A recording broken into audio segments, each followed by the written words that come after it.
신용등급은 일본보다 2단계나 높습니다. IMF 사태 이후 우리나라 신용등급은 계속 오르고 있습니다. 계속 발전하고 있는 것이죠. 일본의 신용등급이 낮은 이유는 경제가 안 좋기 때문인데요. 일본의 국가부채는 세계에서 제일 많습니다.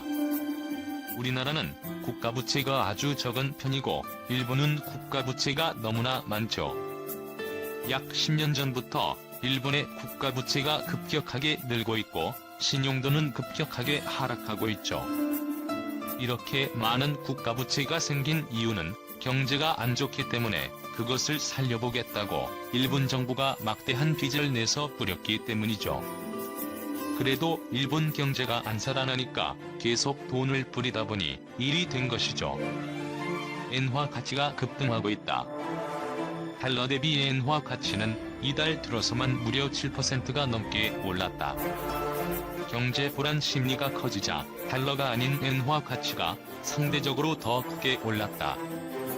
일본 경제가 안 좋다는데 경제만 안 좋아지면 왜 엔화 가치가 급등하는 것일까? 일본 경제는 결코 안전자산이라고 보기에는 어려운 요소가 너무나 많다. 우선 국내 총생산 대비 국가부채가 무려 246%나 된다. 이는 세계에서 가장 높은 수준으로 미국의 103%나 이탈리아의 133%는 물론 국가 부도 위기를 겪은 그리스의 179%보다도 훨씬 높다. 더구나 고령화 저출산이 엄습한 일본 경제는 25년째 저성장을 하고 있다. 세계의 화살로 상징되는 아베노믹스는 이제 세계의 부러진 화살이라고 불릴 정도로 사실상 거의 실패에 가까운 정책이라는 평가를 받고 있다. 더구나 일본의 국가 신용등급은 우리나라나 타이완보다 한 단계가 낮다. 그런데도 이런 신용등급을 비웃듯 경제 불안 심리가 커지는 순간 엔화 가치는 급등하고 원화 가치는 추락하는 현상이 빚어지고 있다. 그런데도 금융 불안만 시작되면 엔화 가치가 오르는 이유는 일본 경제의 특수성 때문이다. 우선 일본 국가 부채의 95%가 엔화 표시로 발행되었기 때문에 비록 국가 채무가 천문학적이라고 하더라도 대외 불안 요소로 작동하지는 않는다. 또 이국채를 보유한 사람들은 대부분 일본인들이다. 특히 은퇴한 노후 세대가 직간접적으로 채권을 대량 보유하고 있기 때문에 웬만해서는 채권을 팔지 않는다. 이 때문에 당장은 국가부채가 경제 불안으로 이어질 위험이 매우 낮은 상황이다. 특히 일본은 와타나베 부인이라고 불리는 해외 고수익 자산에 투자하는 개인 외환 투자자가 많다. 이들은 평상시에 일본에서 저금리로 조달한 돈을 가지고 해외 투자를 하지만 만일 해외 불안 요인이 커지면 해외 투자 비중을 줄이고 자국으로 돈을 가져와 엔화 가치를 높이는 주요 원인이 된다. 하지만 이 같은 이유는 엔화가 안전자산인 이유 중에 극히 표면적인 이유에 불과하다. 보다 근본적인 원인은 일본에는 탄탄한 중견, 중소기업이 있기 때문이다. 이들 기업들은 중국 경제가 흔들리든지 아니면 신흥국의 경제 불안이 가속화되어도 일본 경제를 지키는 든든한 버팀목이 되고 있다.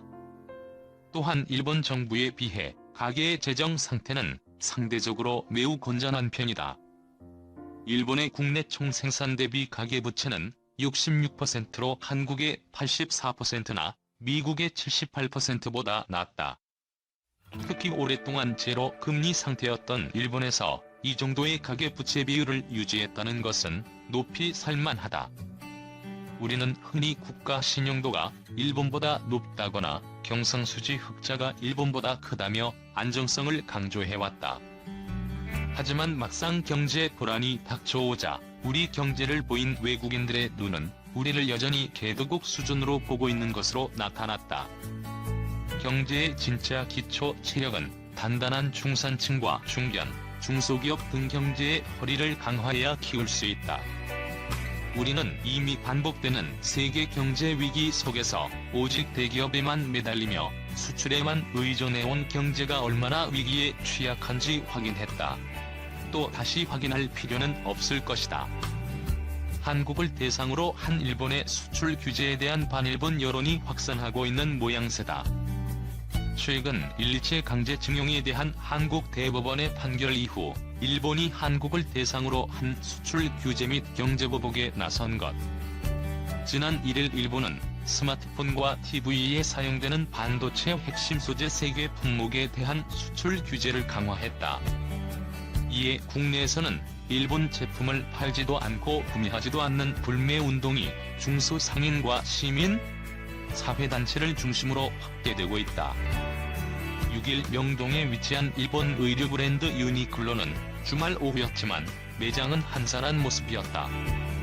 1층에서 4층을 모두 둘러봤지만 매장 내 한국인인 직원을 제외하고는 찾아보기 어려웠고 대부분 외국인 관광객이 줄을 이뤘다. 이러한 실정이기에 계산대를 이용하는 고객도 피팅룸에서 옷을 입어보는 고객도 외국인 관광객의 모습뿐이었다. 패션업계에 따르면 지난 1일부터 4일까지 백화점에 입점한 유니클로 전 매장의 매출이 작년 7월 2에서 5일보다 17% 떨어졌다. 또한 이마트에 따르면 지난 2에서 4일 일본 맥주 가운데 판매량이 가장 높은 아사히 등 3종 맥주의 매출이 지난주 같은 요일 대비 13% 감소했다. 온라인상에서도 불매운동 분위기가 이어지고 있다. 이미 지난 1일 청와대 청원 게시판에는 일본 경제 제재에 대한 정부의 보복 조치를 요청한다는 청원글이 올라오기도 했다. SNS상에서는 이번 여름 계획된 일본 여행을 취소하겠다는 등의 불매운동 반응이 나타나고 있다. 온라인 커뮤니티 클리앙에서는 일본에 가지 않습니다, 사지 않습니다 등의 문구를 넣어 제작한 일본 불매운동 포스터가 게재되기도 했다. 이와 함께 반일본 여론은 계속 확산할 것으로 보인다. 남대문 시장에서 마트를 운영하는 최명순 씨는 어제 뉴스를 보고 일본 제품에 대한 불매운동을 하고 있다는 것을 알게 됐다. 우리 가게에는 일본 제품이 아사히 맥주 하나뿐인데 같이 동참하는 의미에서 빼려고 한다며 불매운동 참여 의사를 밝혔다. 이어 요즘은 일제강점기를 겪었던 어르신들보다 젊은 친구들이 더 반일본 여론이 형성된 것 같다며 20대인 우리 아들과 딸도 직접 나서서 불매운동을 하자고 했다고 덧붙였다.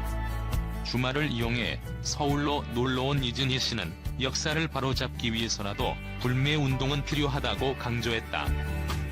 이 씨는 일제강제징용은 용서할 수 없는 범죄인데 이에 대해 사과도 제대로 하지 않고 오히려 수출을 규제하는 건 적반하장인 것 같다며 불매운동을 통해 우리 국민의 힘을 보여줘야 한다고 힘줘 말했다. 일각에서는 일본 제품에 대한 불매운동은 좋지만 일본 제품을 주로 판매해 생계를 유지하는 소상공인들에 대한 우려도 나왔다. 김진호 씨는 상인들이 일본 제품을 판매하지 않고 불매운동을 할 때 피해는 불가피하다며 이를 위해 정부가 나서서 이들에게 조금이나마 보상을 해줘야 한다는 생각이라고 말했다.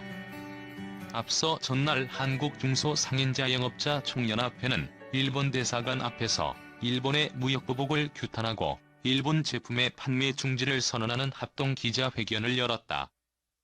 이들은 일본 제품에 대한 전량 반품, 발주 중지, 판매 중단을 선언했다. 일부 소매점에서는 일본 담배와 맥주에 대해 전량 반품 처리하고 판매 중지에 돌입한 것으로 알려졌다.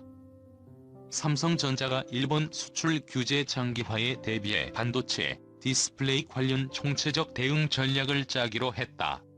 가보도한 추가 물량 확보는 사실이 아니라고 삼성 쪽은 밝혔다. 최근 이 부회장이 일본 출장 때 긴급 물량을 확보했다는 보도는 사실이 아니라는 게 삼성전자 입장이다. 는 이날 최근 수출 규제 대상에 오른 세계 소재